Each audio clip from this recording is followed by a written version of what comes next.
Rekan-rekan, sekarang saya mau jelasin cara pakai indikator hook string. Tinggal cari nanti di bagian indikator. Ini adalah tampilan dari indikator hook string. Di sini dia akan menjelaskan secara umum adalah support dan resisten. Jadi kita akan bisa pakai posisi yang sudah diberikan, ada keterangannya juga untuk area entry, long atau track profit. Nah, seperti yang kita lihat sekarang dengan candle BTC di 30 menit, dia berada di area flip trend ya. Flip trend itu artinya kondisi market dia akan berubah arah. Kalau candlenya di bawah garis flip trend yang putih ini, itu artinya dia masih area koreksi atau biris. Sedangkan kalau udah ada di atas flip trend, artinya dia berada dalam kondisi recovery atau uptrend menjelang bullish. Apabila BTC atau suatu market berada di antara downtrend konsul artinya konsolidasi. Jika dia bermain-main di area garis ini atau di bawahnya sedikit atau di tengah-tengah ini, maka kemungkinan dia akan punya peluang untuk testing support di bawahnya. Ini adalah bearish support. Pertahanan terakhir untuk area bearish. Jadi kalau ini jebol, kemungkinan besar dia akan turun ke arah bearish targetnya. Dengan demikian kita bisa tahu untuk kapan kita entry long atau kapan kita entry short.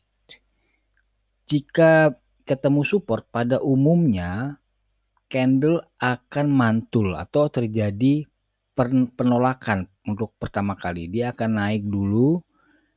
Jika ketemu downtrend konsol atau flip trend, ini adalah targetnya. Jadi kalau ketemu support, kita entry di sini dan ternyata dia mantul, dia bisa naik sampai flip trend.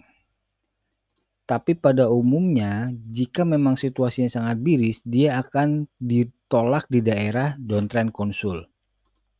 Jadi dia bisa ditolak di sini, kemungkinan dia akan turun sampai ke bearish target. Tapi kalau dia sudah berhasil jebol dari flip trend dan berada di daerah uptrend konsul, kemungkinan dia akan jebol resisten. Resisten pada awal pertama kali percobaan biasanya terjadi penolakan. Penolakannya akan turun satu level ke bawah, yaitu ke area uptrend konsul yang paling atas, bukan yang paling bawah. Kemungkinan akan ada penolakan lagi dan dia akan naik terus sampai mencapai bullish target. Nah, untuk mengetahui kapan dia akan turun, kapan dia akan naik, kita bisa padukan dengan Viper. Di Viper ini kita bisa lihat resisten dan support yang sama dan kekuatan-kekuatannya sebagai target. Kemudian juga kita bisa padukan dengan Soris. Nah, di sini kita bisa padukan dengan, biasanya saya pakai dengan stokastik. Jadi kalau stokastiknya sudah overbook, maka saya akan berpikir dia akan mengalami koreksi, terjadi penolakan di area flip trend. Dan saya akan coba untuk ambil short di daerah flip trend ini ke arah downtrend konsul atau ke arah bearish support, atau dengan sabar saya akan lebih baik menunggu dia jebol flip trend dulu, atau saya tunggu dia sentuh downtrend konsul lagi. Jika ada penolakan saya akan long, atau jika dia turun sampai bearish support saya akan long sampai ke area downtrend konsul. Dah, demikian. Selamat trading.